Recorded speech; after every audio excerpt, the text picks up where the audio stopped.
ko lang sir, kasi hindi ko naman alam narinig lang yung napanood yung mga ibang hearings. So, alin yung alam mo na lang na i-confirm? Sa witness sila ko malalaman. Pero in-approach ka naman ng Secretary Aguirre na inoopera ka na baka gusto mag-witness kay ano. Hindi pa ako nakakausap ni Secretary. Pero papayag ka mag-witness. Hindi ko pa, pag-iisipan ko kasi. Ilang kayo na mag-decide? Sa witness na lang po sir, kasi hindi ko pa talaga mag-decision na ngayon. Prior doon sa pagkakahuli mo, meron ba kumag-usap ng mga tao sa'yo? Wala pa naman sir. Ang nag-obra ka doon?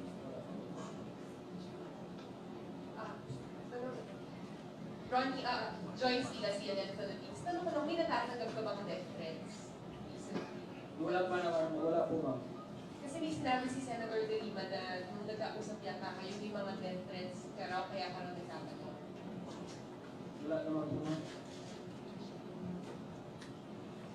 Ron, bigla kang nakilala ng bayan dahil dito sa nangyari. Pwede, konti lang, pwede daw bigay sa akin ng background sa sarili mo. Saan ka pinanganak, ano yung mga naging trabaho mo, paano ka iba sa CHR, parang trabaho mo kay Senator, parang mga ganun ka sa background.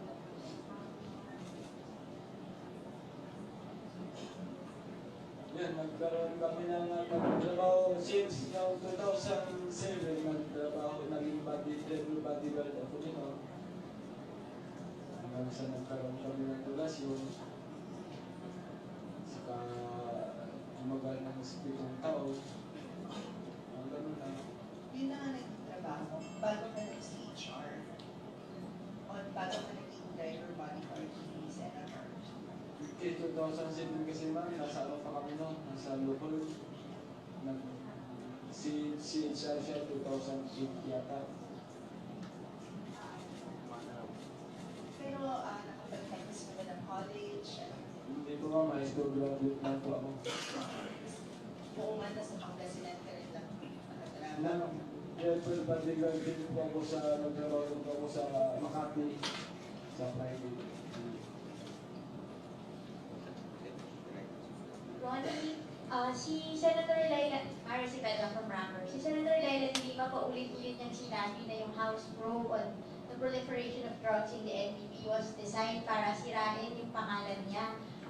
Bilang, parang ano yung nag-convince sa'yo na mag-testify sa Thursday? Ano yung nagbago?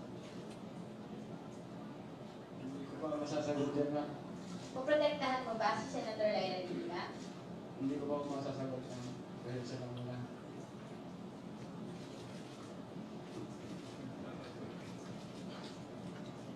Sir, dahil good evening, Robert Manong from DCMN. Sir, ang dami na, mula nung unang investigasyon po ng Kongreso, lagi kayong ibinadawit sa iba't ibang mga issue. Ngayon po kahit general statement lang po regarding doon sa mga ibinato sa inyo na issue, baka may gusto po kayong sabihin na hindi na puro diretso pa doon sa details na gaya ng binabanggit nyo. Kahit general lang po yung pagkaka-involve nyo sa drug trade at iba pa po mga issue. Sa drugs, hindi ko po ako mag-ano ng drugs. Hindi ko ako nag-take ng drugs, hindi ko ako nagbinta ng drugs. Talagang ayaw ko yung drugs na yan. Yung pagkakadawit sa akin sa drugs, gawa-gawa lang nila yun. Hindi ko ito yun na ako yung nagbinta ng 1 kilo drugs. Sino-sino sinasabi nilang tao na hindi ko naman pa nakikita. Sa kanyang mga nagsabi, hindi ko pa nakita yung sila mag-leo. Hindi ko pa nakita yung mga yan sa bilibid. Pero tumanggap po kayo ng drug money. Wala po akong pinatanggap na drug money sa mga drug lords. Eh, yung si Kerwin. Kaya Kerwin na yan. Pero yung drug lords na Ano nakatanggap, meron? meron akong nakatanggap. Para sa'yo? Para kay Senador po. Kailan pa po nag-umpisa yun, sir? Yung pagtanggap na binabanggit nyo ngayon. 2014 pa rin sa bago mag-election. Ay, bago mag-decide silang na tatakbo ng ano. Beses ba? Ilang beses ba? limang beses lang po sir. 2014, sir, hanggang anong year yun? Ang ganda lang po. Kasi 2050 wala na akong gagawin. Nag-resign na po ako. Bali, opo, magkano yung Okay na binibigay? siguro. Yung binibigay? Last two questions, Mr. Speaker. Para Sir, sir, last question po. Hindi ko po binibila kung magkano yung binibigay ni sa akin kasi basta pag ginabot lang, ilalagay ko lang sa sasakyan, paglagay sa bahay, sa kapira ako dito. Alam po ni ma'am yan ni Senator, yung inilalagay niyo na pera. Natural, sigurado, alam niya, dahil siyempre, titignan niya yun.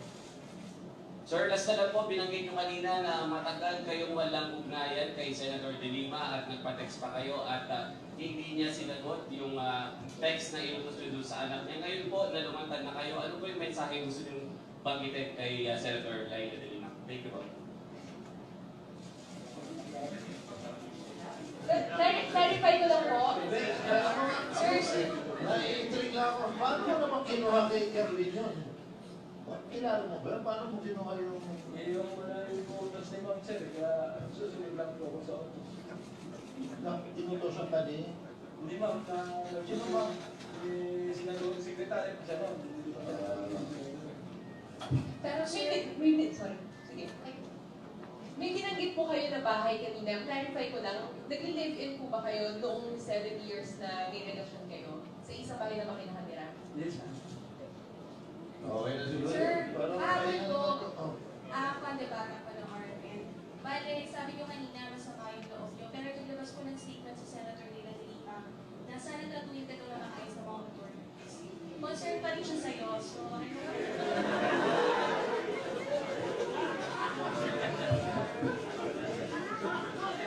kahit message lang, sir, ano gusto niyo? Pagkatatag siya, labanan niya yung With the permission of the Speaker, we assure Secretary Senator De Lima that we will treat him nicely.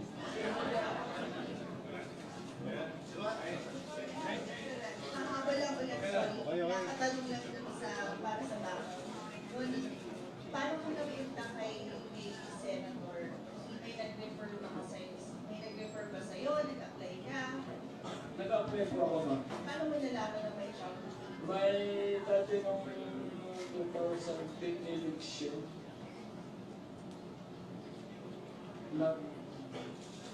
nasa laging daan lang naman yung lupo niya eh. Hindi, sabi mo, 07 ka pa kayo sa law firm ka nagsimula. Ay, 2007. Yung 2000, election kasi yun eh, nag-apply kami. Election. 2007 na. So, may nakita ka lang na parakula. Yes ma'am. Nag-apply po ako na Delon Batigan. Natanggap naman po. Okay. Okay, siguro yan.